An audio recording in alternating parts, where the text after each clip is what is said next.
I'm standing barefoot on the porch while the snow piles up around my toes, the Christmas lights behind me blinking like they're mocking me. My mother's voice is still ringing in my ears, sharp enough to cut through the cold. "You can't do anything on your own, Lena, not one damn thing." Then the trash bag, filled with God knows what, was shoved into my arms. A moment later, my father's hand slammed the door so hard the wreath nearly fell off, and the lock clicked like a final verdict. Behind me, perfectly decorated houses glow warm with holiday dinners, laughter, families, and there I am, standing in the snow with no coat, no home, and no family willing to claim me.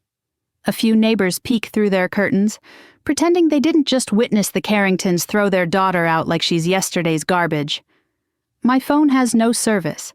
My bank app shows a humiliating balance of $182, and the winter wind slices through my thin sweater. For the first time in my life, I truly understand what it feels like to be unwanted. And that's when my hand brushes the inside of my coat pocket and hits something solid, cold, metallic.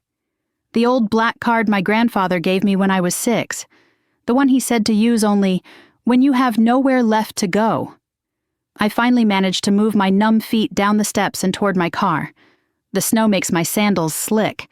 I almost fall twice. The trash bag tears open in my arms as I reach the sidewalk. Inside aren't my clothes or my documents or anything that belongs to me. Just random junk. A towel covered in bleach stains. A broken Christmas ornament, a half-burnt candle.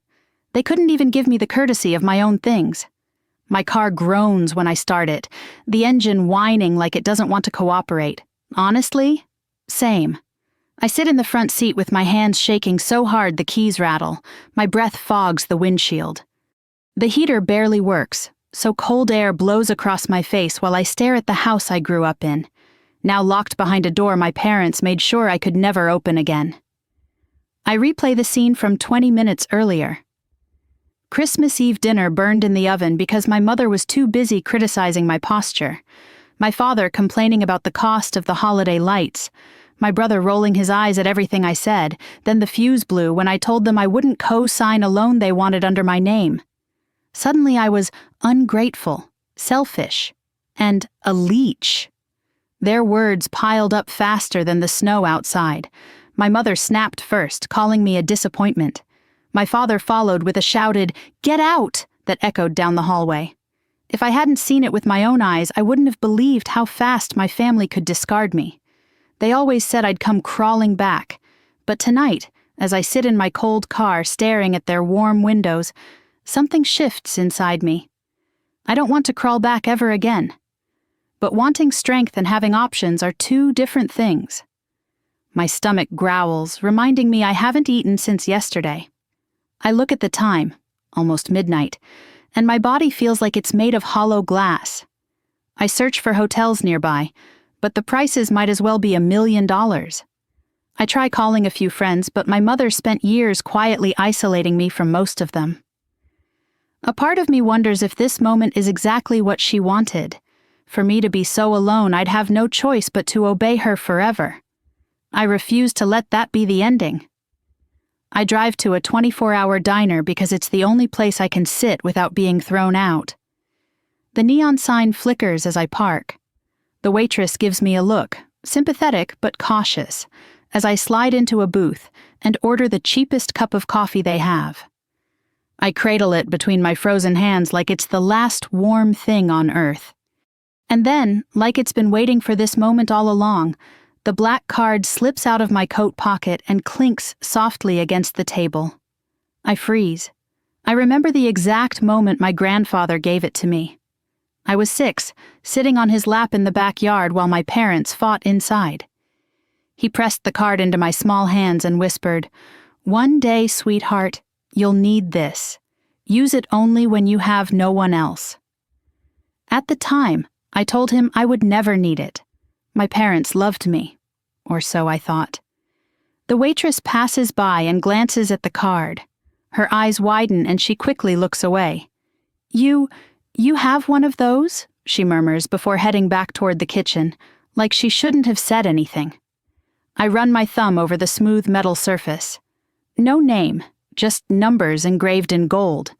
It doesn't even look like a normal bank card. It looks older, heavier. Like a key to something I was never meant to open too early.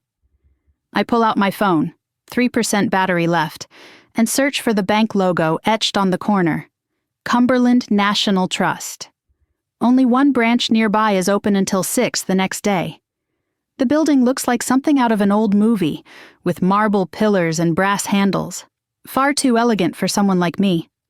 But the card came from Grandfather Henry, and if there was ever a moment I needed whatever he was trying to give me, it's now. My phone dies in my hand. Perfect. I sit there for 2 hours nursing the same coffee. The waitress refills it twice without charging me, probably out of pity. Or maybe she sees something in my face she recognizes. Someone trying desperately not to fall apart. I keep the card hidden under my palm the entire time, afraid someone might see it, afraid of losing the one thing that might save me. Eventually, exhaustion wins. I stumble back to my car and curl up in the back seat, pulling my thin jacket over my knees. The windows fog as my breath turns white, the heater long since given up. My fingers go numb first, then my toes. Fear creeps in, the kind of fear only people with nowhere to sleep understand. I think of Grandfather Henry again, his warm hands, his quiet smile. The way he always looked at me like I mattered. Maybe he knew this day was coming. Maybe he tried to warn me in the only way he could. Grandpa, I whisper into the cold darkness, I hope you knew what you were doing. The black card lies against my chest, tucked under the jacket like a heartbeat I'm borrowing. Tomorrow I'll walk into that bank. Tomorrow I'll find out whether this card is worthless, or the one thing that can change everything. For the first time since being thrown out into the snow, I feel a flicker of something warm inside me. Not hope exactly, but possibility. And possibility is enough to survive one more night. The lights inside Cumberland National Trust glow warm against the gray morning as I pull into the nearly empty parking lot, my stomach twisting so hard it feels like I swallowed a stone. I barely slept in the backseat of my car. My fingers are still numb when I grip the strange black card in my pocket, the only thing keeping me from collapsing under the weight of everything that happened last night. I sit there for a minute, engine off, breath fogging the windshield, trying to convince myself that I'm not insane for being here. But then I remember my mother's voice. You can't do anything on your own, sharp enough to slice through bone. If I don't walk into that bank now, her words will become true. I refuse to let them become true. I open the door and step into the cold. The wind stings my cheeks as I walk toward the towering building with marble columns and brass-framed windows. It looks like the kind of place where real money lives. Old money. The kind of money my parents always pretended we came from, even though our house was financed through loans they always struggled to pay. This building doesn't belong to people like them. It definitely doesn't belong to people like me, unless my grandfather meant what he said all those years ago. Inside, the air smells faintly of polished wood and winter coats. A receptionist in her 50s looks up from her desk and smiles the kind of polite smile bank workers always give customers they assume don't belong here. Good morning. How can we help you today? My voice almost catches. I need to check the balance on an old account. I have the card. I slide it across the counter. The receptionist's smile slips, not rudely, but with recognition. Unexpected recognition. She turns the card over, examining it like it's a relic from another century. I'll call a manager, she says quietly. A manager? For a balance check? My brain, fried from exhaustion and fear, immediately jumps to the worst conclusions. Maybe the account is closed. Maybe the card is worthless. Maybe I'm about to be escorted out for wasting their time. I sit in one of the leather chairs near the window, folding my freezing hands in my lap. A mother with a toddler walks past me, the child giggling as he tries to grab her scarf. A retired couple sits a few seats away, quietly reviewing a stack of papers. Normal people with normal lives on a normal morning. None of them know I'm homeless. None of them know the reason I'm here is because my parents shoved me out the front door like unwanted mail. 5 minutes pass, then 10. Just when I'm about to convince myself to flee out of pure humiliation, a tall man in a charcoal suit appears in the doorway. He looks like he stepped out of a financial magazine. Sharp haircut, immaculate tie, expression controlled but not unfriendly. "Miss Carrington?" he says, hesitating only long enough to check my ID in his hand. "Yes," I manage. He nods. "I'm Elliot Hayes, the branch manager. Would you come with me? We need to discuss your account privately." My heart slams against my ribs. Privately, that word feels too big, too heavy.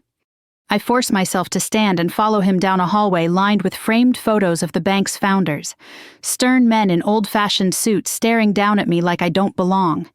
His office smells like cedar and something crisp and expensive. He gestures for me to sit, then closes the door behind us. "Before we proceed," he says, settling behind his desk, "I need to verify your identity." I hand him my driver's license with shaking fingers. He studies it, types something on his computer, and the screen reflects faintly in his glasses, a bright glow against his composed face. His eyebrows rise, only slightly, but I see it. "Miss Carrington," he finally says, "the card you brought in today is one of our legacy accounts. It hasn't been used in many years." He turns the screen toward me, and for a moment, everything inside me stops. Rows of documents, dozens of linked files, account details that look nothing like a simple savings account, and at the top corner of the screen, something that doesn't make sense at all. "It's active?" I whisper. "Yes," Elliot says, "very active, and very well protected." I swallow hard. "Protected from whom?" He pauses. "From anyone but you." The words hit me like a punch. My grandfather wasn't dramatic. He wasn't cryptic. He didn't leave mysteries, except he did. He left this, whatever this is. Elliot pulls up another file, an internal note dated 23 years ago. My eyes widen as I read the name, Henry Carrington, my grandfather. He set up this account when I was only 7. He wrote a directive. "Only accessible by my granddaughter, Lena, and only when she presents the physical legacy card." I feel dizzy. The room seems too small, too bright, too surreal. Elliot leans forward, his voice lowering slightly. "Miss Carrington, before I show you anything else, may I ask why you decided to use the card today?" I look down at my hands. They're trembling again, but I don't lean back or try to hide it. "My parents kicked me out last night," I say quietly. "On Christmas Eve. They didn't even let me take my things. I don't have money for a hotel. I didn't know what else to do." Elliot's expression doesn't change dramatically, but something in his posture softens. "I see." It's 2 small words, but they hold something I haven't heard in a long time. Respect. Or maybe concern. Or maybe compassion. Real compassion from someone who doesn't know me. Someone who doesn't benefit from comforting me. I force myself to stay steady. I don't even know if there's anything in the account. I just remembered my grandfather said to use it if I had nowhere else to turn. Elliot nods slowly. He was very intentional about that. He clicks into another section on the screen. My stomach twists tighter. The numbers flicker into view. For the first time in hours, I inhale sharply. The breath feels like ice in my lungs. Is that... I can barely form the words. Is that the balance? Elliot doesn't answer. Not immediately. He lets the moment land, lets the truth sit between us. And then he gently rotates the monitor all the way so I can see it fully. But I don't. Not yet. Because I can't bring myself to look. I'm terrified. Terrified it's nothing. Terrified it's something. Terrified of what either possibility means. Finally, I force my eyes to the numbers. And everything inside me folds. I blink rapidly, unable to comprehend the digits, the commas, the length of the balance. My pulse spikes, a roaring in my ears drowning out everything in the room. "No," I whisper. "That can't be right." Elliot's voice is steady. "It is." The air leaves my lungs all at once. My hands fly to my mouth. I gasp like someone pulled me out of deep water. Because the number on the screen isn't small. It isn't even modest. It isn't something I could explain away or rationalize. It's life-changing. It's unreal. It's impossible. I shake my head, breath hitching. My parents, they always said he had nothing. They said he lived off Social Security. They said he couldn't help me even if he wanted to. Elliot folds his hands. Your parents were not given access to this account. Ever. Your grandfather's instructions were explicit. My throat burns. My vision blurs. For years, I believed my grandfather forgot about me. For years, I believed my parents' narrative, that he didn't care, that he was confused, that he didn't love me. But he did. He loved me enough to prepare for the day they would cast me out. I press a trembling hand over my heart. I can feel it pounding, frantic and furious. I don't understand, I whisper. Why me? Why did he do all this for me? Elliot slowly opens a drawer and places a sealed red folder on the desk between us. Because he wanted you to know the truth, he says softly. All of it. I stare at the folder. My grandfather's handwriting covers the top. For Lena. When you are finally free. My chest tightens. Elliot meets my eyes. Miss Carrington, I think you should read this. And with that sentence, my entire life tilts on its axis. Elliot turns the screen toward me slowly, as if he knows the numbers on it might break something open inside me. At first, the rows of digits don't register. My brain tries to make sense of them, but I've never seen numbers that long outside of corporate scandals or tech company valuations on the news. My breath stalls. My pulse skids sideways. For a moment, I genuinely think the monitor must be showing someone else's information. Someone important. Someone powerful. Someone who isn't me. But then Elliot speaks, his voice low and almost reverent. Miss Carrington, this is your account. My heart lurches so hard it hurts. I blink at the screen again. $63.8 million. My hands grip the armrests of the leather chair so tightly my knuckles turn white. The world feels like it's tilting, as if the floor underneath us isn't marble but ice about to crack. There has to be a mistake. I can't even pay for a motel room. I slept in my car last night using a jacket as a blanket. I am the kind of person who measures grocery trips against how many days I can stretch a pack of pasta, and yet here I am staring at more money than my parents have seen in their entire lives. My voice cracks. That can't be real. Elliot doesn't smile, doesn't comfort me, doesn't sugarcoat. He simply nods once, firmly. It's real, and this is only the liquid portion. Only the liquid portion. The phrase makes my stomach swoop. He starts clicking through tabs, each one filled with information that knocks the air out of me. Commercial property deeds, land holdings in 3 counties, stocks in companies I recognize from headlines, a partnership in a robotics firm I've definitely heard about on the news. My grandfather, the quiet man who wore the same sweater for years, who ate canned soup for lunch, who insisted coupons were the cornerstone of a wise life, owned a fortune, more than a fortune, an empire. I'm still staring when Elliot reaches to the side and pulls a red folder from a locked drawer. He sets it gently in front of me like it's something living. This contains the files your grandfather asked us to keep sealed, until you came in with the legacy card. Legacy?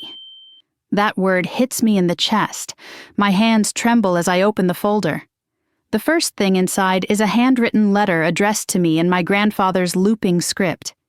The sight of his handwriting alone makes my throat burn. But before I can read it, a line of text printed on the inside cover catches my eye. For Lena's eyes only, the truth about your parents. A cold ripple moves up my spine. Why would he... I start. Elliot gently clears his throat. Miss Carrington, your grandfather was very deliberate. You were meant to know everything once you were no longer under their control. Under their control. Hearing someone else say it makes bile rise in my throat. My parents weren't strict. They weren't protective. They were suffocating, manipulative. controlling in ways I could never fully articulate. I turn the page. A timeline appears. Month by month, year by year. Documentation of my grandfather's last decade. Medical reports showing he was mentally competent. Banking notes, legal communications, every detail carefully recorded in case he ever needed to prove his decisions. My parents always said he was confused, fading, losing touch with reality. They said that was why he never left them anything, why he didn't want visitors, why I shouldn't bother him with my presence. Lie after lie after lie. The documents show the truth. He begged them to let me visit him. Begged. My mother intercepted the letters he wrote. The folder contained scanned copies, letters I never saw. One reads, "My sweet girl, I miss you every day. They won't let me see you. I don't know why, but please remember I love you more than life itself." A tear hits the page before I can stop it. My vision blurs. I grip the folder like it's the only solid thing in the room. "I never got any of these," I whisper, my voice cracking. "I know," Elliot says softly. "Your grandfather suspected they were intercepting them." I turn another page.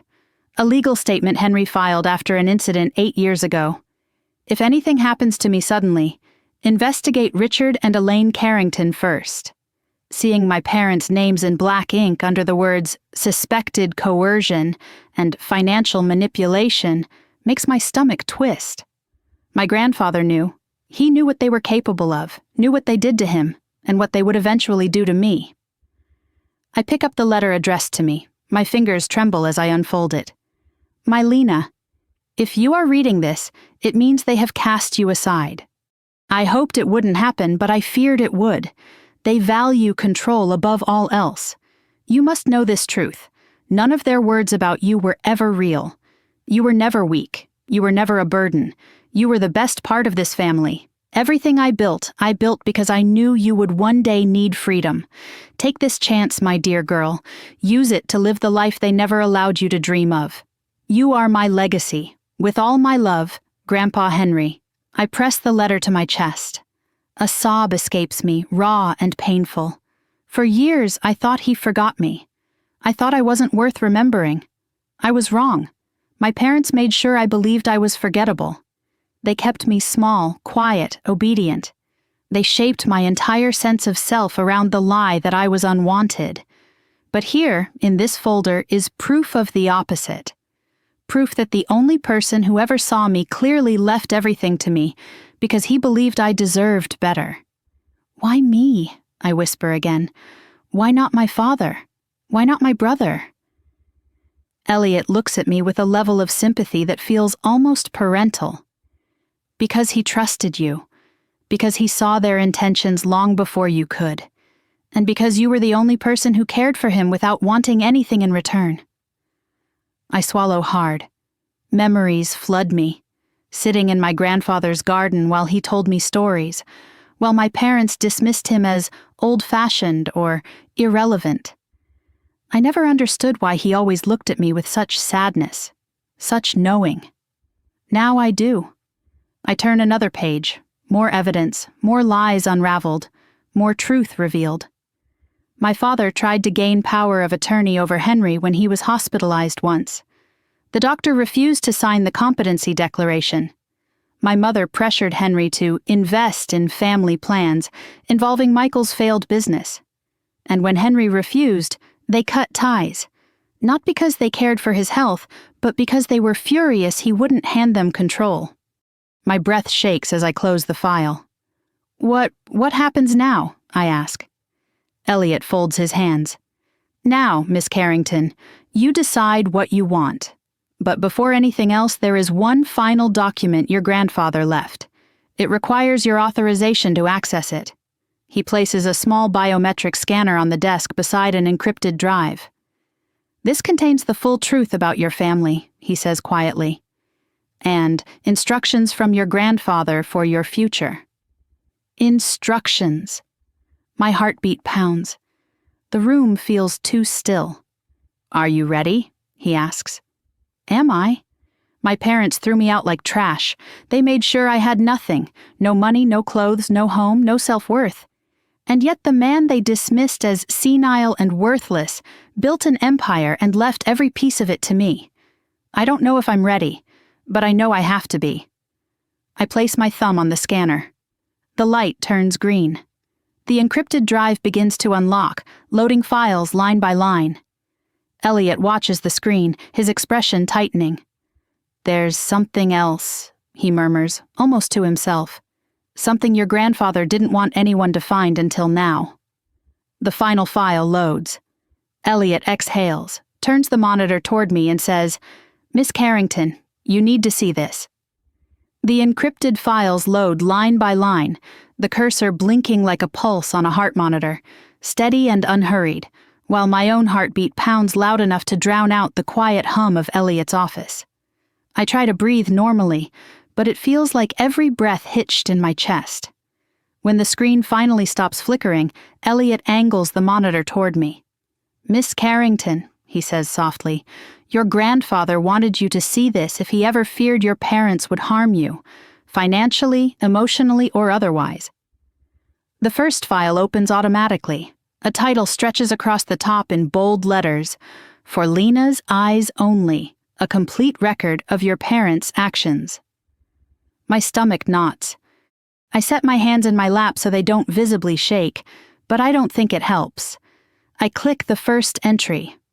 A timeline appears. 10 years of dates.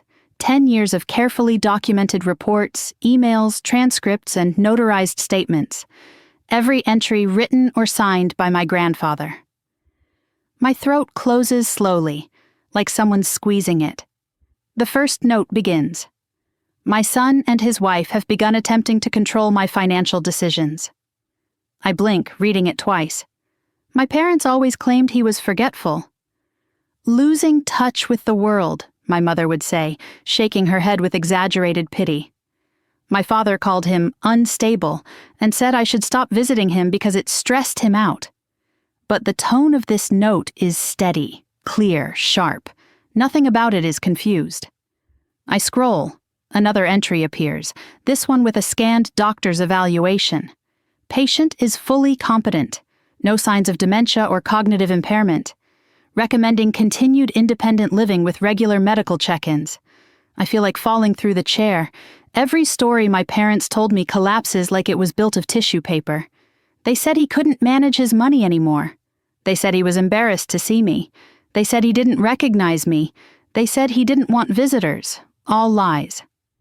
The next set of files are letters, written in my grandfather's familiar looping handwriting, each addressed to me, each dated during a period when my parents told me he didn't want to see anyone. My breath catches. There are dozens. I click the first one. "My dearest Lena, I've written to you twice without a reply. I assume your parents are not giving you my letters." A sound slips out of me.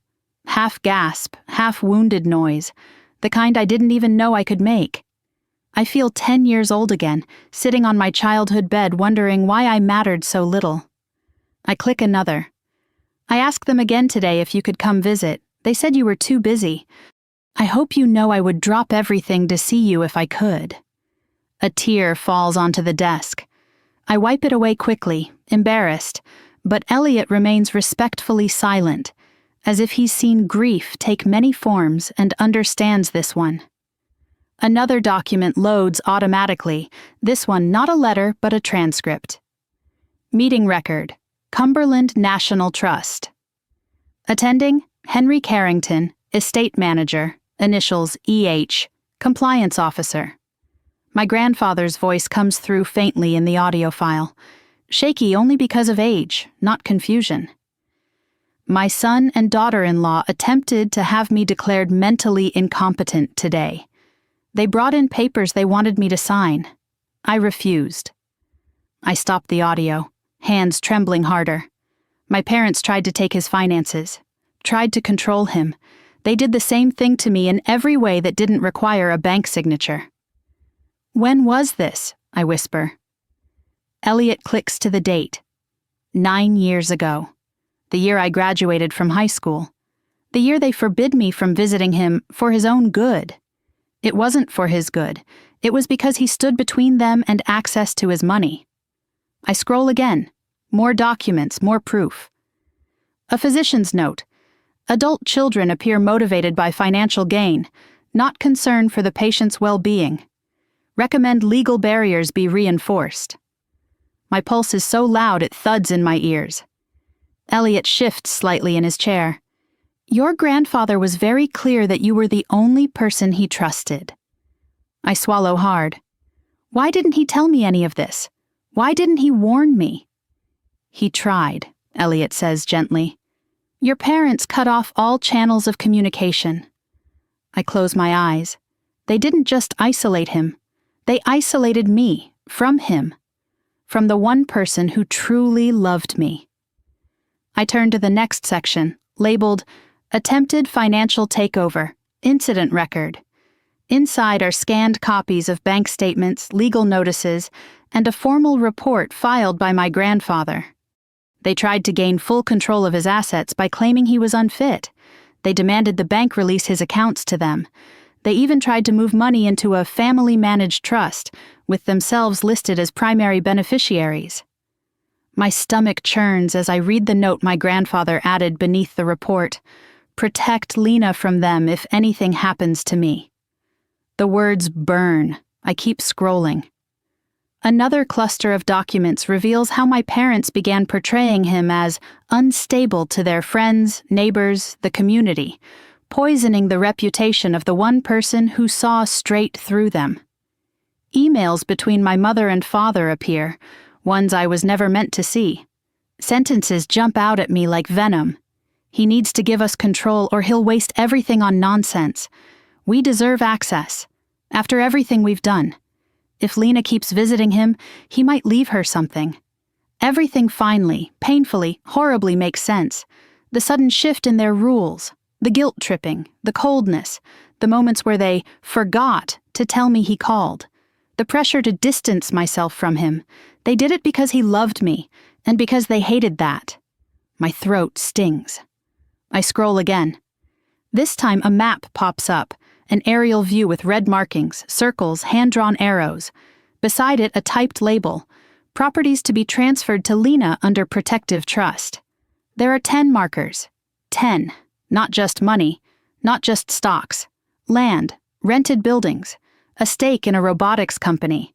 He built something massive and hid it from the very people who wanted to exploit him. I open the final document in the folder. A note handwritten in faint, shaky ink. My darling Lena, if you are reading this, then what I feared has happened. They have done to you what they tried to do to me. Do not let them back into your life. They will only take and take and take until there is nothing left of you. Use what I've left you to build a life of your own choosing. You have always deserved more than they ever gave you. I'm sorry I couldn't protect you more. But I prepared everything so that when they showed who they truly are, you would finally know who you truly are. Not their child, not their burden, not their failure. My legacy. Henry. I'm shaking so hard I can barely hold the letter. For years I thought I was unwanted, a disappointment, a problem, a burden too heavy for my parents to tolerate. But none of that was true. They weren't pushing me away because I was unlovable. They were pushing me away because they were terrified of what I might inherit, both financially and emotionally. What I might know. Who I might become. The door behind me clicks softly as Elliot stands. There is one more step, he says, voice still gentle. Your grandfather created multiple layers of protection to access the sealed vault containing the rest of his instructions, legal, financial, and personal. We need your biometric authorization. My head spins. There's more? Yes, he says. Much more. I look at the black card on the desk. The strange weight of it. The way it hums with something like memory. My whole life I believed the story my parents fed me.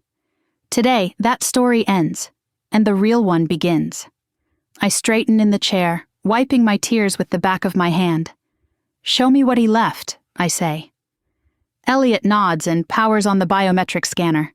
The future glows on the screen, waiting for me to claim it. Lena walked out of the bank with the red confidential folder pressed tightly to her chest, snowflakes melting against the thin fabric of her sweater. The cold barely registered. Her mind was too full, too loud, bursting at the seams with everything she had just learned. $63 million. Properties, investments, letters her parents stole. A lifetime of truth buried under years of lies. Her entire world had broken open inside a marble office with brass fixtures and gentle lighting. She felt shaky, electrified, weightless in the worst and best way. She reached her beat-up car, slid into the driver's seat, and didn't start the engine. She just sat there, gripping the steering wheel, forehead against the leather. The parking lot around her blurred through the frost gathering on the windows. For a moment she closed her eyes and just breathed. She wasn't broken. She wasn't worthless. She wasn't what her parents said she was. She had proof. But with that proof came a new terror. What now? The black card rested in her pocket, warm from her touch. She pulled it out, running her thumb along the engraved gold numbers. Her grandfather had known. He had prepared for this. He had expected this. And that thought both comforted her and shattered her heart. 10 minutes passed, maybe 20. Eventually, she forced herself upright, wiping her face.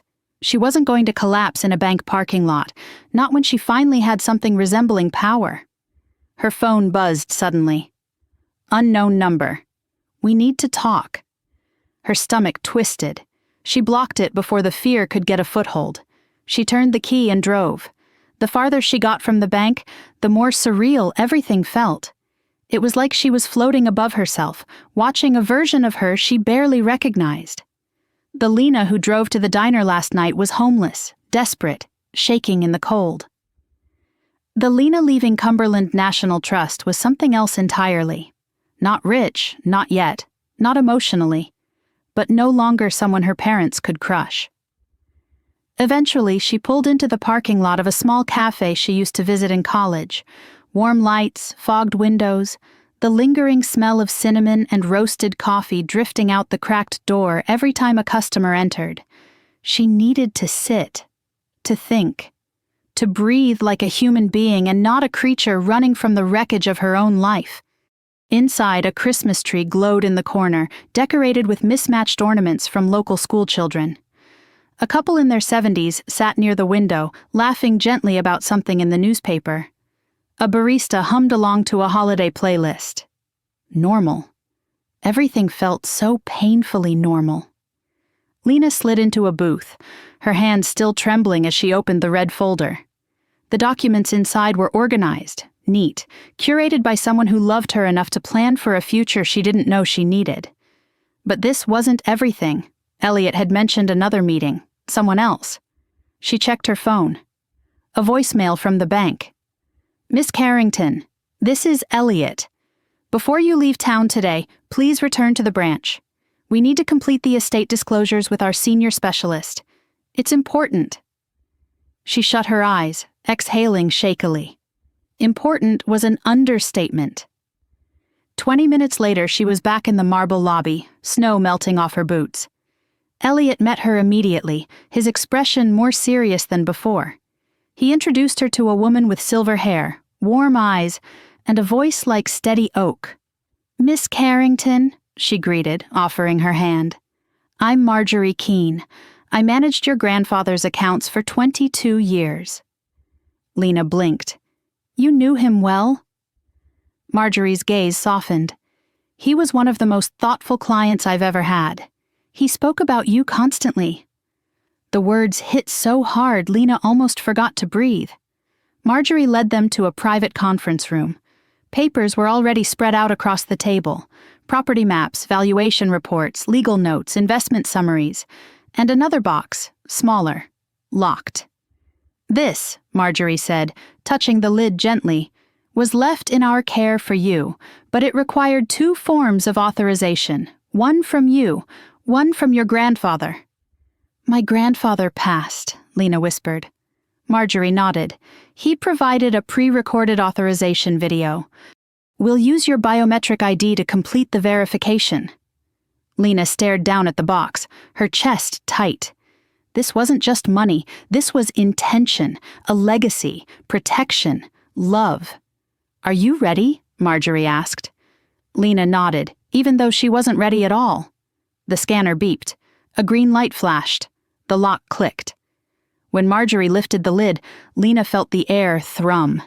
Inside were keys. Dozens of them, each tagged with a neat handwritten label. A storage facility number, a farmhouse address she didn't recognize, a commercial building, something labeled Carrington Lot Do Not Sell, and a sealed envelope with corporate logos she traced with her finger in disbelief. What is all this? Your grandfather's hidden portfolio, Marjorie explained. He didn't trust your parents to know about it. He didn't trust anyone but you. Lena felt her throat close. But they always said he was broke. They always told me he'd mismanaged everything. Marjorie sighed softly. Your parents tried to take control of his estate a decade ago. When they failed, they turned to misinformation. Misinformation, a polite word for lies. Lena reached into the box, pulling out an envelope labeled Atlas Robotics Partnership. She blinked at it. I've heard of this company, she whispered. It's worth several billion now, Marjorie said. Your grandfather was one of the original private investors. He saved them from bankruptcy in the late 80s. The room tilted. He never sold any shares? No, he left the entire stake to you. Lena had no words. None.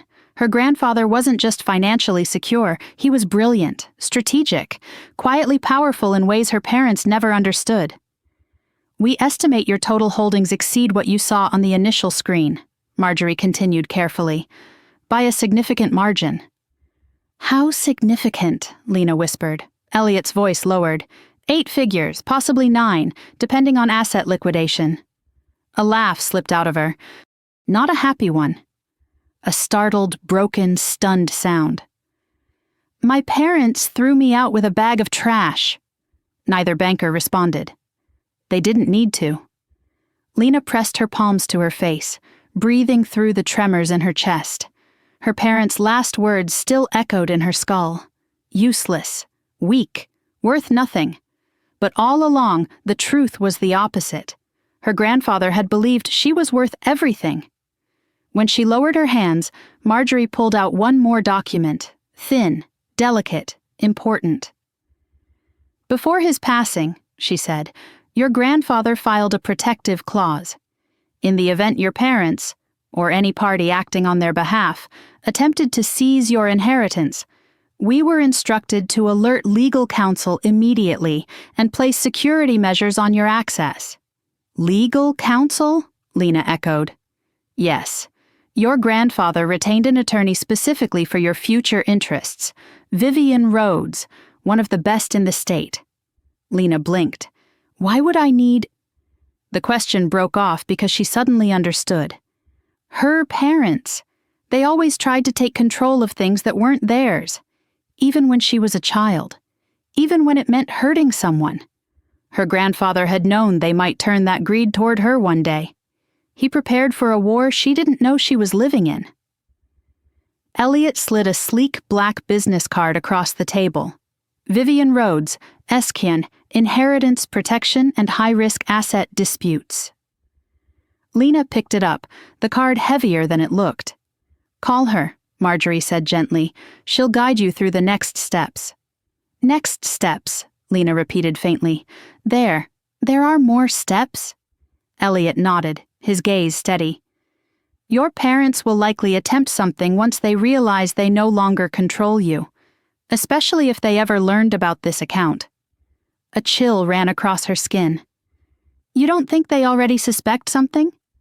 I think, Elliot said carefully, your arrival at the bank may trigger movement on their end. Her phone buzzed in her pocket. Unknown number, we heard you stopped by the bank. Call us now. Her blood turned to ice. Elliot's expression hardened. Miss Carrington, do not speak to them. Not directly. Not through intermediaries. Not at all. Lena swallowed. What do I say if they reach me again? Marjorie answered calmly. You say nothing. Lena closed the folder gently. She didn't feel powerless anymore. Terrified, yes. Overwhelmed, absolutely. But powerless, no.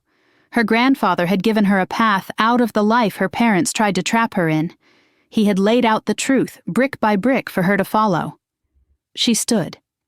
Set the meeting, she said, gripping Vivian's card. I'm ready. Elliot nodded once approvingly, and as Lena walked out of the bank into the falling snow, the world didn't feel so impossible anymore. Hard, yes. Dangerous, absolutely. But she finally had something worth fighting for. Her life, her freedom, her future, and she wasn't giving any of it back. I'm sitting in my car outside the cafe with Vivian's business card still warm in my hand, the world tilting in slow circles around me. The folder on the passenger seat holds more truth than I've ever had in my entire life, and yet all I can think about is how empty I feel. Not of hope, of energy, of breath, of strength. My body feels like it's running on fumes after 2 nights of fear and no sleep. I'm telling myself to move, to stand, to get out of the car and drink something with sugar in it, but my limbs feel heavy and uncooperative. When I finally pull the door open, my legs wobble. I step out onto the sidewalk and the cold air steals whatever is left of my balance. My vision tunnels. The world shifts sideways. I hear a door chime behind me, and before I can brace myself, everything swoops. A pair of hands catches my arms before I hit the ground. Hey, hey, easy, you okay? The voice is deep, steady, and startlingly calm. I blink up and see a man with warm brown eyes, a dark coat, a doctor's ID still clipped to his pocket like he just walked out of a hospital shift. His gaze is focused, assessing in a way that's frighteningly competent. I'm fine, I lie. You're not fine, he answers, helping me toward a booth inside the cafe. You nearly fainted. He signals the barista without breaking eye contact with me. Water and orange juice, please. I sink into the seat, embarrassed, dizzy, my heart thudding against my ribs. He slides into the booth across from me, watching carefully. I'm Marcus, he says gently. Dr. Marcus Hale, cardiologist. Are you sure you're all right? I nod, even though my hands are trembling. Just tired. A lot's happened.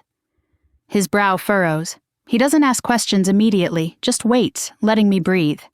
There's something disarming about him, not comforting exactly, but grounding, like he's used to talking people off emotional ledges. The drinks arrive. I take a sip of the orange juice, the sugar hitting my bloodstream like a jolt. Thank you, I whisper. Marcus nods. Do you have someone you can call? A friend? Family? A bitter laugh slips out. Not family. He doesn't push. Then someone else? I shake my head. My throat tightens. Maybe it's the exhaustion. Maybe it's the fact that, for once, someone is asking if I have support instead of telling me I'm a burden. He leans forward slightly. Look, I don't know what happened to you, but you look like someone who hasn't eaten or slept in too long, and you're shaking like you're freezing. I slept in my car last night, I admit quietly. His expression softens with something like sorrow. Then let me ask a different question. Are you safe now? The calmness in his voice catches me off guard. Because am I? I'm not sure anymore. I thought my new apartment would be a fresh start. Then I thought being thrown out of my parents' house would be the worst thing that could happen. Then I found out everything I knew about my grandfather was a lie. Now the truth sits heavy in my bag, and the danger feels close. Too close. I don't know, I whisper. Marcus doesn't look shocked the way some people would. He just nods once, as if confirming a diagnosis he already suspected. All right, tell me what you need. The question unravels something inside me. No one's ever asked me that. Not my parents, not my brother, not anyone who was supposed to care. My throat tightens. I need a place to think. I need to figure out my next steps. Then let's start with getting you warm and fed, he says, Everything else can come afterward. He signals for a menu even though I didn't ask for one. I try to protest, but he holds up a hand. I'm not doing this out of pity, he says gently. You just nearly collapsed. Let a doctor worry about you for 10 minutes. I nod because arguing feels impossible. As I sip the orange juice, Marcus studies me with the kind of quiet attention that feels more like a blanket than an interrogation. You look like someone who's carrying too much by yourself, he murmurs. I swallow hard. My parents kicked me out, last night. His face shifts, anger flickering briefly before he reins it back. I'm sorry, he says softly. No one deserves that. The simplicity of the statement makes my eyes sting, because that's what I needed to hear last night, that I didn't deserve it. Not silence, not coldness, not the sound of the deadbolt sliding into place while snow soaked my socks. I take another shaky breath. They threw out a trash bag and said I could take whatever fit. It wasn't even my stuff. Marcus exhales sharply through his nose. That's cruel. He doesn't sugarcoat it. He doesn't make excuses for them. He doesn't say they were stressed or emotional. He calls it what it is, cruel. And somehow, hearing someone else name it makes the truth settle deeper in my bones. When the food arrives, scrambled eggs and toast, my hands tremble again. Marcus notices. Eat slowly, he says. Your blood sugar tanked. I nod and take a bite. Warmth spreads through my chest, thawing something I didn't realize had frozen. Do you have a place to stay tonight? He asks, once I've eaten enough to feel human again. I'll figure something out, I mumble, even though I have no idea where I'll go. He sighs quietly, not frustrated, more like concerned. I know you don't know me, and I'm not asking for details you're not ready to share. But if you need somewhere safe, the hospital lobby is open 24/7. Security is always present. You won't be alone. I look up at him, surprised. Why are you being so nice to me? He smiles softly, but it's a sad smile. Because 5 years ago, someone had to be kind to me when my world collapsed, and it saved my life. His grief is quiet, but unmistakable. A woman he loved, gone. The shadow of her still sitting beside him in the booth. I'm sorry, I whisper. Me too, he says quietly, but kindness doesn't have to end with the people we lose. Silence settles between us, not awkward, not heavy, just real. When I finish eating, I gather my things to leave, but Marcus stops me with a gentle touch on my sleeve. Wait.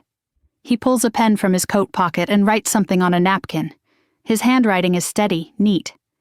If anything happens, if you feel unsafe, or dizzy again, or just need someone to check in, call me. No pressure, no expectations. I stare at the napkin. His name and number look unreal. I don't want to drag anyone into my mess, I whisper. He stands as I do, adjusting his coat. Lena, sometimes life throws us into storms we didn't ask for. Letting someone stand next to you isn't dragging them in. It's surviving. My throat tightens again. I slip the napkin into my pocket next to my grandfather's black card. Thank you, I breathe. He holds the door open for me. Take care of yourself, and please, be careful. I nod and step into the cold. Snowflakes swirl around me as I walk back to my car. The warmth of the cafe fades behind me, but something else remains, a steadiness I didn't have before. When I reach the driver's seat, my phone buzzes again. A voicemail from Vivian Rhodes. My legal appointment is set for tomorrow. Urgent, she said. Come early. In the back seat, I see the red folder. The truth about my parents, my grandfather, my inheritance, my life. For the first time in years, I feel the faintest spark of strength inside me. I'm not alone anymore, maybe for the first time ever, and that changes everything. The first thing I see when I wake up is the glowing notification on my dead phone screen. 5 missed calls, 3 voicemails, 2 emails from addresses I don't recognize. For one blissful second, I forget everything. My parents, the court paperwork Vivian prepared, the truth about the inheritance. But then the dread slides down my spine like ice water. I turn the phone back on. The messages load slowly. Unknown email. You stole something that belongs to us. Call immediately. Unknown email number 2. We know what your grandfather left you. You can't hide from your own family. My breath catches. My palms grow slick. They know. Somehow they know. I forward everything to Vivian with shaking fingers. She replies almost instantly. Block all unknown contacts. Do not respond. This is escalation. I stare at the phone, bile rising in my throat. They aren't asking if I'm safe. They aren't shocked I'm homeless. They aren't apologizing. They're demanding, accusing, threatening. My parents didn't lose a daughter. They lost control. My hands shake as I throw on clothes and grab the folder from the floor. Every step feels unsteady, like I'm walking into a storm I barely understand.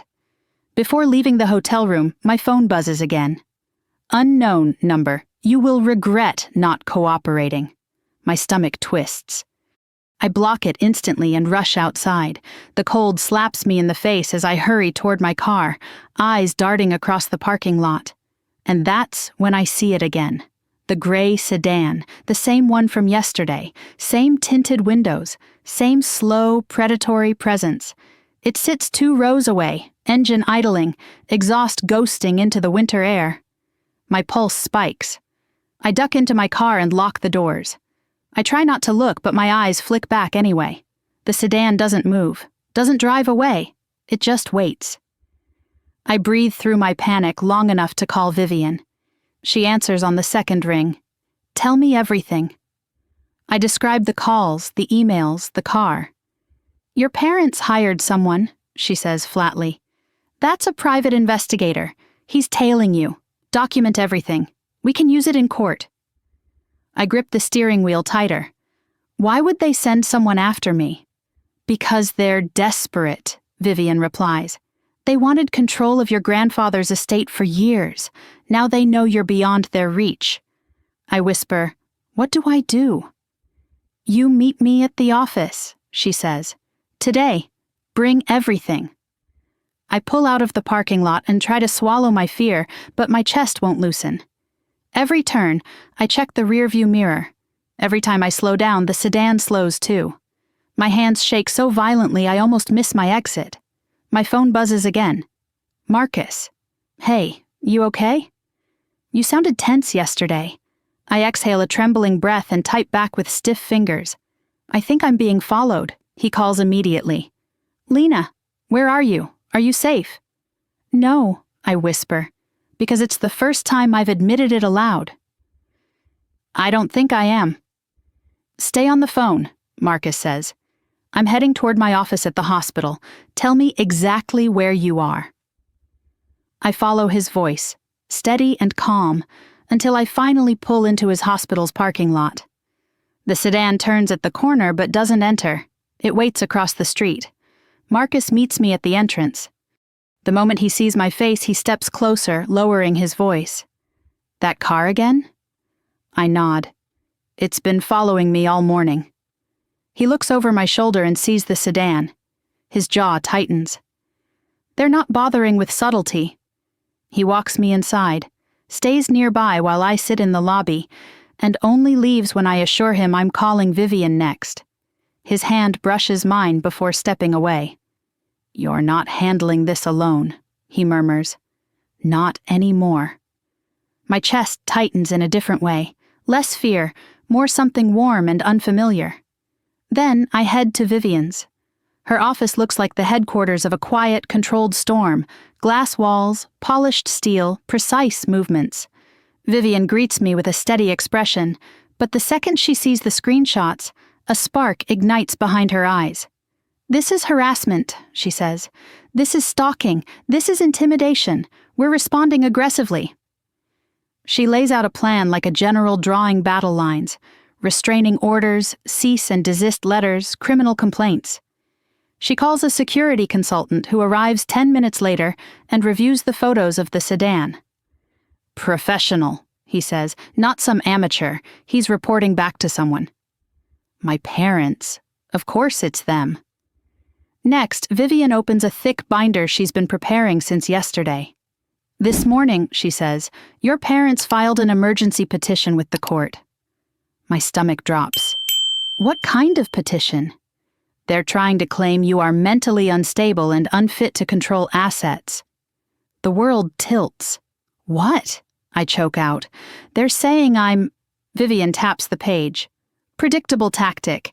They're attempting to build a narrative. I stare at the words on the page, my name next to phrases like delusional tendencies and emotional instability and concerns for her decision-making. A cold shiver runs down my spine. My entire life, I whisper. They said those things to me. Exactly, Vivian replies. They groomed you to believe it so they could weaponize it now. My eyes burn. Every memory with them suddenly feels sharper, clearer, more sinister. Vivian places a hand over mine, firm but gentle. We will destroy this petition. I nod, even though my throat is tight. We go over documents, messages, evidence, every lie they told, every threat they made. Vivian gathers everything into a binder labeled L. Carrington, abuse file. It's time you see your life clearly, she says. No more fog. Her confidence is a buoy in a sea of panic. The meeting ends with instructions. Stay in public places, document everything, avoid being alone at night. As I leave her office, the sky is darkening, the early winter sunset casting long shadows across the street. My breath fogs in the cold air. I pull my coat tighter around me. Halfway to my car, I see movement to my right, the gray sedan, parked at the corner, engine running, lights off, watching. I freeze, panic skittering through my veins. Before fear can swallow me, a voice calls out, "Lena!" I jump, turning toward the sound. Marcus stands across the sidewalk, coat half-zipped, keys in his hand. "I thought I'd swing by and check," he says softly.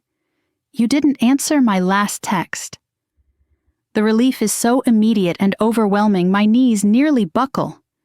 Marcus follows my gaze, sees the sedan, and steps closer, his expression darkening. "That's him," I whisper, "the one following me." Marcus doesn't hesitate. He pulls out his phone and snaps a photo. Then he moves in front of me, protective, shoulders rigid. "You are not touching her," he says under his breath. Not loud enough for the driver, but loud enough for me to hear, to feel safe. The sedan finally pulls away, melting into traffic like a ghost. I sag against my car door, heart hammering wildly. Marcus puts a steady hand on my shoulder. "You need backup. And you have it. Whatever this is, you're not facing it alone." I swallow hard, fighting tears. "Why?" I whisper. "Why are you doing this for me?" He studies me with quiet intensity. "Because you deserve someone in your corner, and because I care." The words break something open inside me, something brittle, fragile, long abandoned. I nod, unable to speak. He gives my shoulder a gentle squeeze before stepping back. "Go home," he says softly. "Lock your doors. Text me when you're inside. If anything feels off, you call me, immediately." I promise I will. But when I get back to my hotel room, there's a package at my door. No return address, no label, just a plain brown box. My stomach churns. I pick it up with 2 fingers like it might explode. Inside, there's no object, just a single sheet of paper. You can't hide. We'll get back what belongs to us. My hands tremble so hard I almost drop it. I text the photo to Vivian. Her response is immediate. "He's escalating. We're filing for an emergency restraining order tomorrow morning. Lock your door. Do not open anything else." I sit on the edge of the bed, breathing in short, sharp bursts, the note crumpled in my fist. For the first time, I understand something terrifying. My parents aren't going to stop, but neither am I. Not anymore. The judge's gavel hits the bench with a sharp crack that echoes through the courtroom, and suddenly every molecule of air feels too thick to breathe. I grip the edge of the table so tightly my fingers ache. Vivian stands beside me, calm and terrifying in her navy suit, her presence radiating the kind of controlled power my parents never imagined I'd have on my side. Across the aisle, my mother adjusts her pearl necklace with a trembling hand while my father stares at me like I'm a stain he can scrub off the family name. They look smaller than I remember, desperate, cornered, and still somehow arrogant enough to think they can win. "All parties are present," the judge says. His voice is clipped, like he's already annoyed. This is the emergency hearing concerning the petition filed by Richard and Elaine Carrington regarding the mental fitness of their daughter, Lena Carrington. My father sits straighter, smoothing his tie. My mother puts on her trembling lip, ready to weaponize tears. I brace myself. Their attorney, a thin, sharp-featured woman who looks like she eats broken rules for breakfast, steps forward first. "Your Honor, we are here today out of deep concern for our daughter. She has displayed increasingly erratic behavior, made impulsive financial decisions, and—" "That's a lie," I whisper, but Vivian touches my arm lightly. "Wait." "And has recently gained access to funds set up by her grandfather while in an emotionally unstable condition," the attorney continues. "We fear she is being manipulated by outside influences and is not mentally capable of managing such assets." My mother dabs at her eyes delicately. Fake. All of it. Vivian stands, her movements precise. "Your Honor, we are prepared to respond to all allegations, including evidence of stalking, harassment, and financial manipulation committed by the petitioners." The judge's gaze sharpens. "Proceed." Vivian begins with a stack of documents. First, medical reports from Mr. Henry Carrington's physicians, confirming he was fully competent when he established the legacy trust for my client. She hands them to the bailiff. My parents stiffen. "And next," Vivian continues, "security footage from Cumberland National Trust from 9 years ago, showing the petitioners attempting to coerce an elderly man into signing over control of his estate." My father jerks upright. My mother gasps softly. Their attorney tries to object, but the judge silences her with a raised hand. The footage plays on the courtroom monitor. There's my father, face twisted with frustration, pointing at a stack of papers. My mother hovering behind him, her lips thin with anger. And my grandfather, calm but unyielding, refusing to sign anything. The courtroom is dead silent. Vivian continues. "We also have email correspondence from the petitioners to various third parties attempting to frame Mr. Carrington as mentally incompetent. These emails contain statements such as, and I quote, 'He's old. Who's going to believe him?' My father's jaw clenches.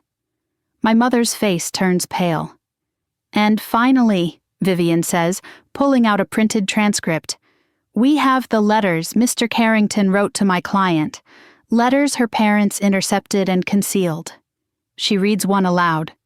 My grandfather's voice on paper feels like a hand on my heart. "My sweet girl, I miss you. They won't let you visit. I am so sorry. Please remember I love you." I cover my mouth with my hand. The judge's expression softens almost imperceptibly. Then Vivian deals the blow that breaks everything open. "There is also evidence that the petitioners hired a private investigator to follow my client, including footage of the same vehicle appearing outside her hotel and trailing her on multiple occasions." She gestures to the screen again as images flash, my own photos of the gray sedan. My father bursts forward suddenly, slamming his hands on the table. "That is taken out of context." The judge slams his gavel. "One more outburst, and you will be removed." My father's chest heaves as he sinks back into his seat, eyes burning with fury. "Your Honor," Vivian says, "it is clear the petitioners are not concerned parents. They are individuals attempting to regain access to an estate they failed to seize from the rightful beneficiary." The opposing attorney stands, but even she looks rattled. "Your Honor, we believe—" "You believe nothing with evidence to support it," the judge snaps, rubbing his forehead. He glances at the documents, then at me. His next words feel like oxygen. Petition denied. My breath rushes out in a shaky gasp. The judge continues, voice firmer now. Furthermore, due to the documented harassment, stalking, and attempted coercion, this court issues a temporary restraining order against Richard and Elaine Carrington, effective immediately. My mother's face crumples. My father goes scarlet. And, the judge adds sharply, I will be recommending this case be reviewed by criminal investigators for potential charges. My parents both whip their heads toward me, outrage written across their faces. Their attorney looks ready to sink through the floor. Vivian nods once, satisfied. Thank you, Your Honor. We exit the courtroom, and I lean against the wall outside, shaking. Relief and terror battle inside my chest. The threat is contained but not dead. Marcus appears in the hallway like he was waiting for this moment. He steps toward me slowly, as if unsure whether he's allowed to touch me. I don't realize I'm crying until he brushes a tear from my cheek. You did it, he murmurs. You stood up to them. I feel like I'm going to collapse, I admit. You're allowed to, he says softly. Just not alone. I let out a trembling breath. They aren't going to stop. No, he agrees. But now they have consequences chasing them, and you have people standing between you and them. Vivian steps out, her heels clicking decisively. Lena, we're not finished. There's still a long process ahead. But today you won, and you're safe for the moment. Safe, a word I haven't felt in years. Marcus takes my hand gently. Come on, let me walk you to your car. We step outside into the brittle winter air. The gray sedan is nowhere in sight today. Maybe, finally, the law scared them back into whatever shadows they came from. But as I reach my car door, my phone buzzes again. A new message. No number, no name. Enjoy your freedom while it lasts. My blood runs cold. Marcus sees my expression and takes the phone from my hand. When he reads the message, his jaw tightens in a way that sends fear and comfort warring inside me. He looks up slowly. They're not done, he says. Neither am I think. Not anymore. He hands me back my phone. We'll tell Vivian. We'll file it. We'll fight everything they throw. I nod, swallowing hard. I survived the hearing. I survived the exposure of a decade of lies. And with every new threat, every new attempt to pull me back under their control, something inside me hardens. My parents started a war, but I'm finally learning how to fight. The snow falls heavier the next morning, blanketing the streets in a cold, muffling quiet that somehow makes everything feel more dangerous. I stand at my hotel window, watching the flakes drift past the street lamps, my stomach tight with dread. The victory in court yesterday should have made me feel triumphant, but instead the silence after the storm feels like a warning. My parents lost their petition. They were exposed, cornered, and people like them only lash out harder when they're backed against a wall. My phone buzzes with a text from Vivian. Police found evidence the PI tampered with your mail. Meeting at my office at 10. Don't come alone. Stay visible. I stare at those words longer than I should. Don't come alone. It shouldn't make me emotional, but it does. Someone is thinking about my safety. Not in a controlling way, not in a guilt-tripping way, just care. A second text comes through. Marcus. Good morning. Are you up? How are you feeling? I can drive you to Vivian's if you want. I exhale slowly, my chest loosening. I type back before I can overthink it. Yes, please. By 9:30, he's knocking gently on my hotel door. When I open it, he takes one look at me and frowns. You didn't sleep again, he says softly. Hard to sleep when someone may be trying to break into my life. He doesn't hesitate. He lifts his hand and squeezes my shoulder. Let's go. The drive to Vivian's office is quiet at first. The world outside is cold and untouched. But inside the car, the warm air and faint scent of his cedar cologne make the anxiety recede just enough for me to speak. Did you ever feel trapped? I ask. Like something was happening to your life and no matter what you did, it kept getting worse? Marcus watches the icy road, his jaw tightening. Every day for months after Laura died. Your wife, I whisper. My fiancé, he corrects gently. She was sick for a long time. I spent so many nights thinking I was losing more than just her. I felt like I was losing myself. I watch him closely. He's not saying this to draw attention or sympathy. He's offering honesty, connection, a bridge. I'm sorry, I say quietly. He nods, eyes never leaving the road. It broke me, but I survived. You will too. The words settle in my chest like warm stones. Vivian's office is buzzing when we arrive, phones ringing, papers stacking, assistants rushing purposefully. Something shifted overnight, something big. Vivian opens the door before we can knock. Good, you're both here, come in. She looks more intense than usual, which is saying something. I sit while Marcus stands nearby, leaning against the bookshelf like my unspoken protector. Vivian wastes no time. The private investigator your parents hired? He was arrested this morning. I blink. Arrested? For trespassing, tampering with personal mail, attempted coercion, and tracking your vehicle without consent. I stare at her, stunned. He confessed to everything, she continues, and he gave names. Your parents paid him in cash from a separate account to avoid a paper trail. My stomach flips. They're caught, then? Vivian lifts a hand. It's not that simple. The PI is cooperating to lessen his charges. But he claims your parents received a tip-off about your inheritance months ago. Marcus shifts behind me. From who? Someone inside the bank, Vivian says. Someone who violated confidentiality rules. We're working with the bank now to identify the source. I grip the arms of the chair. So they've been planning this whole time? Since the moment they suspected you might have anything of value. My throat tightens. And throwing me out? That was part of the plan? Vivian nods grimly. They needed you vulnerable. They needed to control the narrative. If you appeared unstable or homeless, they could argue you were unfit to handle assets. It was all strategic. A wave of nausea rolls through me. They were trying to force you into a corner, Vivian finishes softly, to reclaim what they believed should have been theirs. I cover my face with my hands.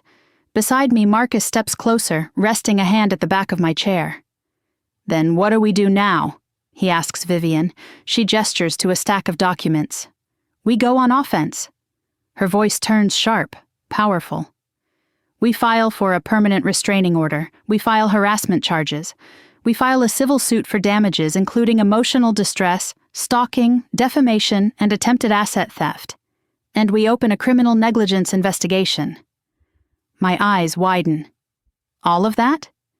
All of that, Vivian confirms. We overwhelm them legally before they can regroup. She hands me another document, this one bearing the seal of the county court. And there's something else, she adds, lowering her voice. The judge from yesterday has expedited your petition for emergency protection under the Family Harassment and Abuse Act. He saw the PI's arrest report.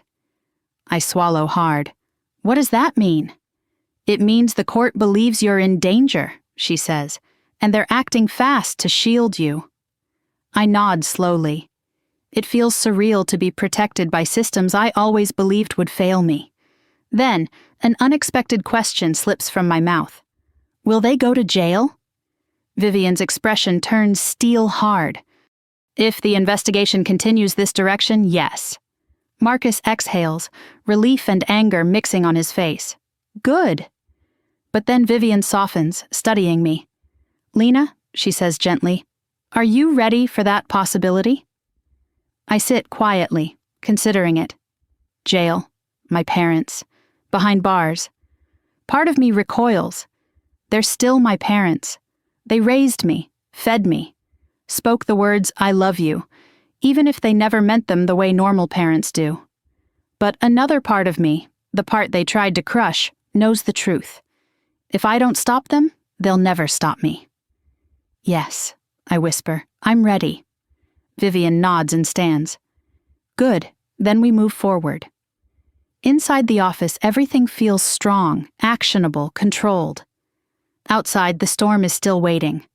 Hours later, when Marcus drives me back to my hotel, the wind howls against the windshield. I feel drained, hollowed out, but strangely steadier. Vivian has a plan. The judge believes me. The PI confessed. And Marcus, he's becoming a constant I didn't know I needed. When he pulls into the hotel lot, he turns to me with a seriousness that makes my heart dip. You shouldn't stay here tonight, he says. It's okay, I begin, but he shakes his head. No, it isn't. His voice is calm but firm. Someone left a package at your door yesterday. That means they know where you sleep. A shiver crawls up my spine. Come stay at my place, he says gently. Just for tonight. I have security cameras, a doorman, and a 24-hour desk. You'll be safe. My heart twists. Not with fear, something else, something warm and frightening. I don't want to be a burden, I whisper. He steps closer, voice soft. Lena, you're not a burden. You're someone I care about. Deeply. My breath catches. He holds out his hand. Come with me. And for the first time in my life, I reach for safety instead of running from fear. Yes, I whisper, slipping my fingers into his. I'll come. The elevator doors slide open with a soft chime, and warm light spills into the hallway as Marcus leads me toward his apartment. My body feels heavy with exhaustion, nerves, and the lingering adrenaline of the last 48 hours. But there's also an unfamiliar sense of safety blooming in my chest. His hand is still wrapped around mine. Not tight, not possessive, just steady, like he's anchoring me to the moment so I don't drift back into fear. His apartment is on the top floor of a modern building overlooking the river. When he unlocks the door and steps aside to let me enter first, I'm met with soft lighting, polished wood floors, and the faint scent of cedar and something warm and clean, like laundry just out of the dryer. It feels nothing like the homes I grew up in or the house my parents curated for appearances. This space feels lived in, safe, human. You can take the guest room, he says gently, nodding toward a hallway. Fresh sheets, towels in the closet, and the door locks from the inside. The last part hits me harder than it should. The idea of having a lock I control, a door no one can open without my permission. I nod, swallowing the lump in my throat. Thank you, I whisper. He gives a soft smile. You don't have to thank me for wanting you safe. I set my bag down, suddenly aware of how little I own. A few clothes, the red folder, my grandfather's card, the napkin with Marcus's number, my whole life distilled into a motel-sized pile. He disappears into the kitchen and returns with 2 mugs of chamomile tea. Drink, he says, gently pushing one into my hands. It'll help. I sink into the couch, letting the heat seep into my palms. Outside, the snow is still falling, catching the glow of the city lights as it drifts past the tall windows. The world feels quiet and distant, like I'm viewing it through glass instead of being crushed by it for once. Marcus sits beside me, leaving a respectful space between us. What Vivian said today, he begins, about your parents planning this for months. Does it make things clearer? A bitter laugh escapes me. Clearer, yes. Less painful, no. He nods. What hurts the most? I stare into my tea, watching the steam curl upward. That I kept trying, I whisper. I kept giving them chances, believing if I tried harder they'd be proud or loving or something. And the whole time they were planning to strip me of the only thing my grandfather entrusted to me. Marcus doesn't rush to fill the silence. He waits, letting me find the words. I always thought I was the problem, I say softly. That if I changed enough, they'd finally treat me like a daughter. But now I know they only valued me if I had something they wanted. He turns slightly toward me, his voice low and certain. That's not love, Lena. That's ownership. That's control. And you didn't deserve any of it. My breath shakes. Why didn't they love me? Why was their love always conditional? Because they're broken, Marcus says gently. Not you. You were just the easiest target. The truth of it sits heavily in my chest. I lean back against the couch, closing my eyes. Can I ask you something? Marcus murmurs. I nod. When this is over, what do you want your life to look like? I open my eyes slowly. The question is simple, but it hits me like a tidal wave. No one's ever asked what I want. My parents only cared what I could do for them. My grandfather asked once, but I was too young to know how to answer. Now? I don't know, I admit. I've never imagined a future that wasn't shaped by surviving them. Marcus shifts closer, not touching, just offering presence. Maybe, he says softly, it's time to imagine one now. The warmth that spreads through me isn't just from the tea. It feels like possibility, fragile but real. After a while, he stands. You should rest, he says gently. It's been an unbelievably exhausting week. I nod and follow him down the hall to the guest room. The soft lamplight, the neutral colors, the neatly folded blanket at the foot of the bed. It all feels too kind, too gentle, for the chaos inside my chest. Before he leaves the doorway, I speak. Marcus? He pauses. Yeah? Why are you doing all this? Really? He meets my gaze without flinching. Because I don't want to see someone good get crushed by people who should have protected her. And because... His voice dips, honest and vulnerable. Because I care about you more than I should, considering how fast this is happening. My breath catches. I don't know what to say. I don't know if I'm ready for more. But the truth is there, glowing between us. I don't want him to go. Stay with me, I whisper before I can rethink it. Just for a minute. I don't want to be alone. He hesitates, but only for a heartbeat. Then he steps inside and sits on the edge of the bed. His presence is calm, steady. He doesn't reach for me. He doesn't crowd me. He simply stays. After a few moments, I lie down, and he adjusts the blanket around me like it's the most natural thing in the world. You're safe, he murmurs. Sleep. For the first time in nights, I do. I wake hours later, disoriented and blinking at the soft morning light filtering through the curtains. Marcus is gone from the room, but I can hear faint clinking from the kitchen. The smell of coffee drifts through the air. I stretch, feeling strangely rested, until my phone buzzes. A message. From my mother. It's only 4 words. You've made a mistake. My stomach rolls. I forward it to Vivian instantly. Her reply comes within seconds. We need to meet today. Something just changed. My pulse quickens. I step out into the hallway where Marcus is pouring coffee into 2 mugs. He looks up and smiles softly. Morning. Sleep okay? But his smile fades the second he sees my face. What happened?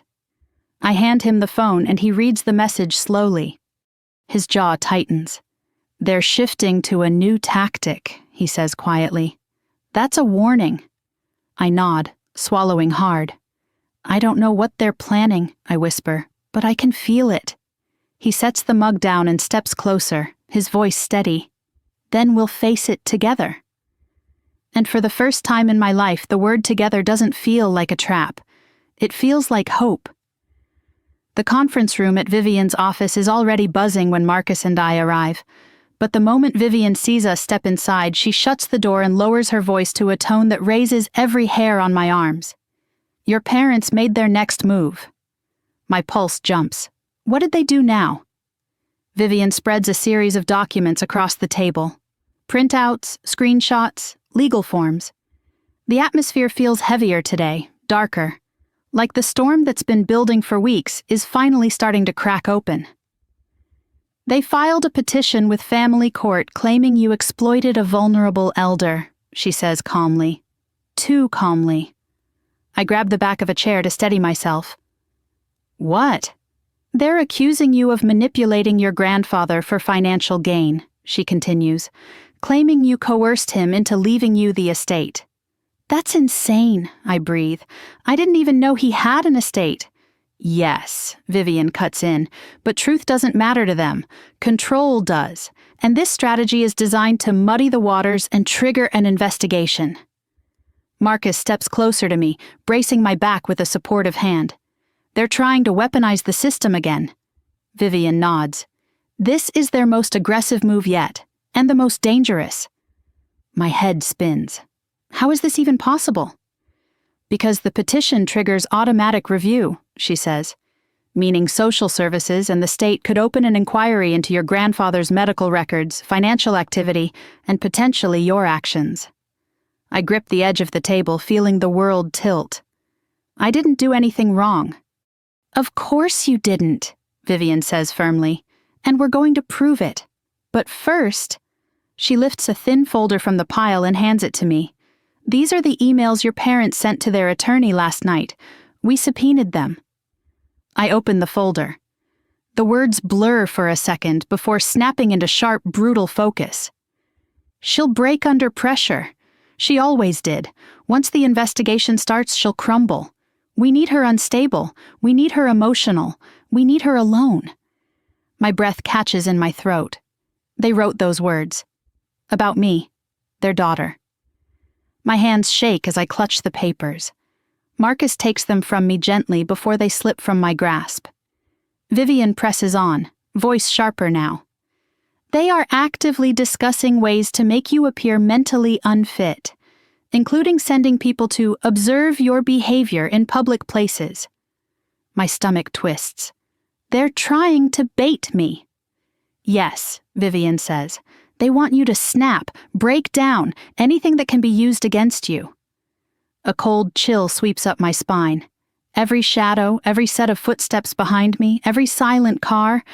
Had any of it been coincidence? Vivian leans forward, voice low and intense. Listen carefully, Lena.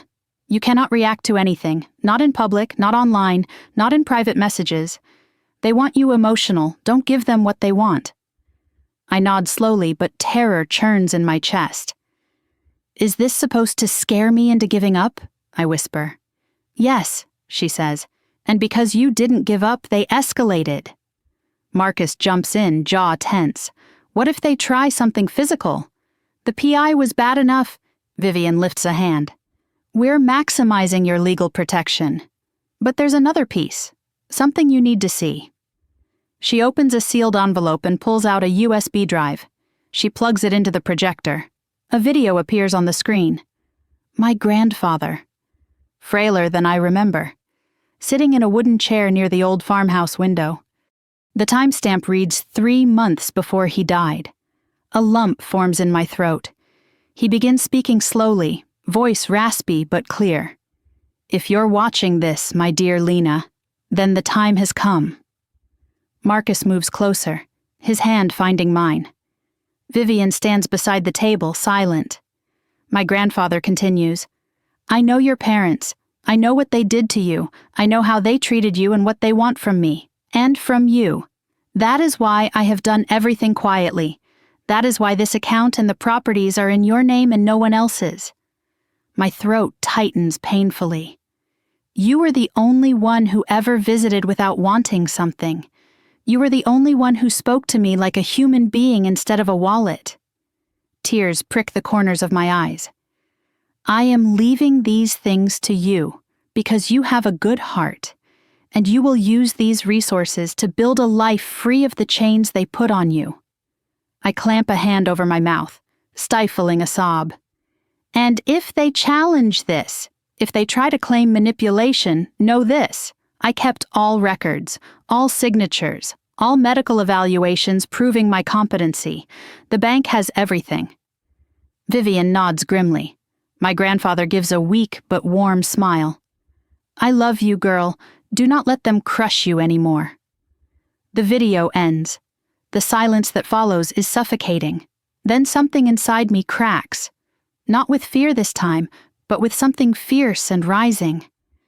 I wipe my face, breathing shakily, and look up at Vivian. They can't win. Not after everything he did to protect me. Not after what they've done. Vivian nods in approval. Good. Because it's time you start fighting with the same strategy he used, quietly, methodically, and with truth. Marcus squeezes my hand, his voice low. I'm with you, every step of this. I look at him, really look at him. The steady strength, the worry, the way he's shown up without question. Something moves in my chest I've been too afraid to acknowledge. Thank you, I whisper. Meeting adjourned, Vivian walks us to the elevator. You'll need increased escort, she says. Don't go anywhere alone, not even a grocery store, and keep your phone on at all times. Escort, I echo.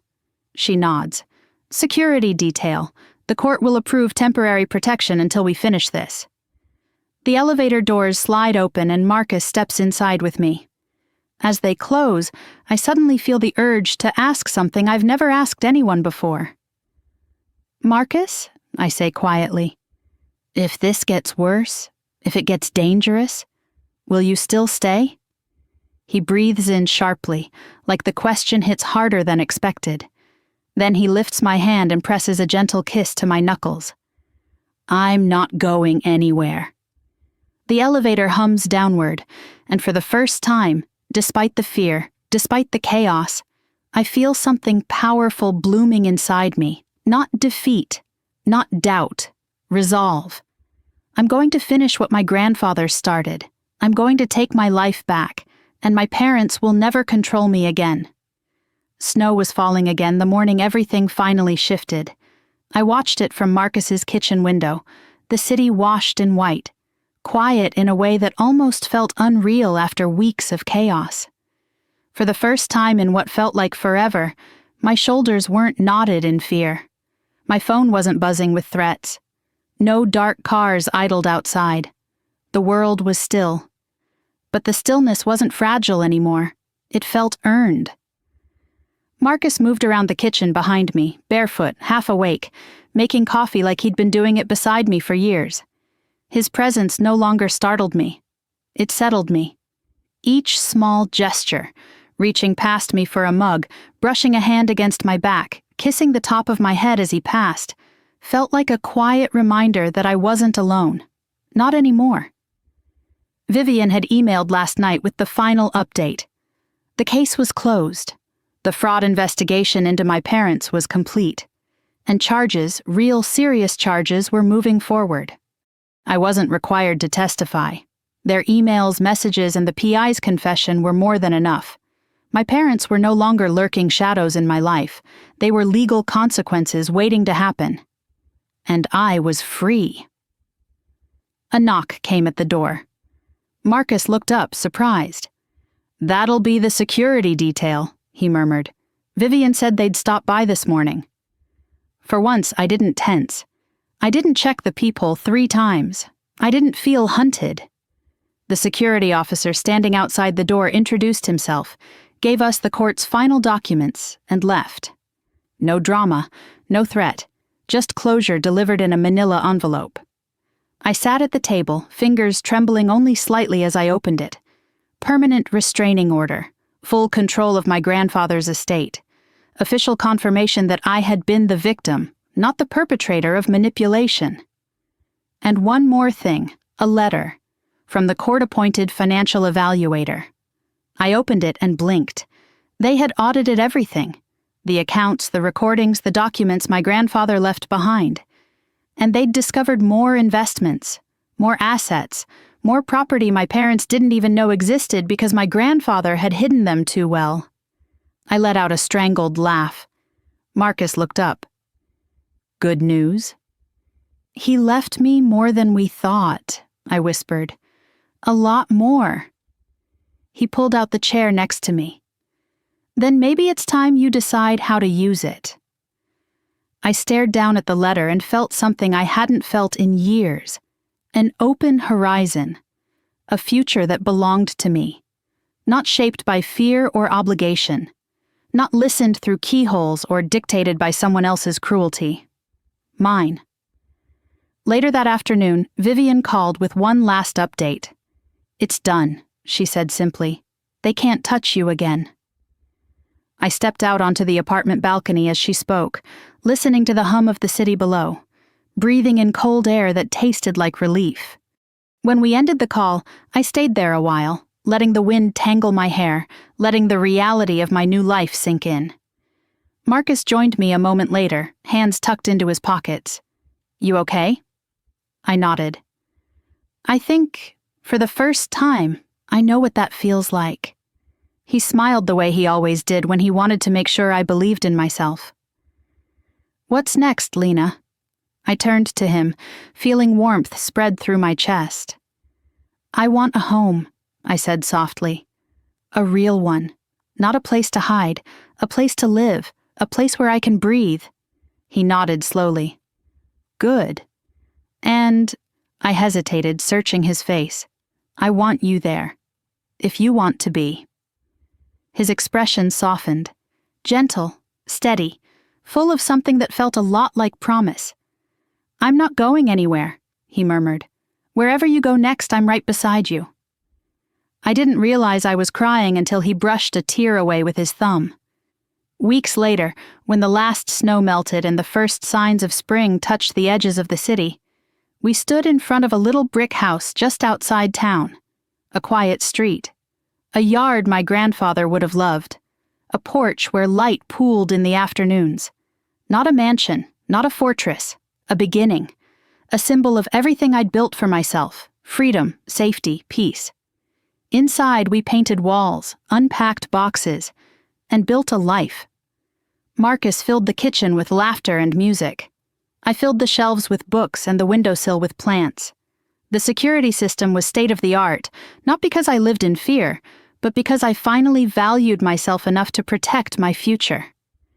And sometimes, when the sun slanted right and the world felt particularly gentle, I could almost feel my grandfather in the house with me, watching over me the way he always wanted to. I visited his grave one morning in early summer. The air was warm, and the flowers I brought rustled softly in the breeze. You were right, I whispered, about all of it. Thank you for believing in me before I ever learned to believe in myself. I laid the flowers down and rested my hand against the cool stone. I'm okay now, I said. I'm finally okay. As I walked back to my car, I felt lighter, stronger, whole. And when I got home, my home, Marcus was waiting on the porch, smiling the way someone smiles when they know they've found the place they're meant to stay. If you've made it this far, thank you for sharing this journey with me.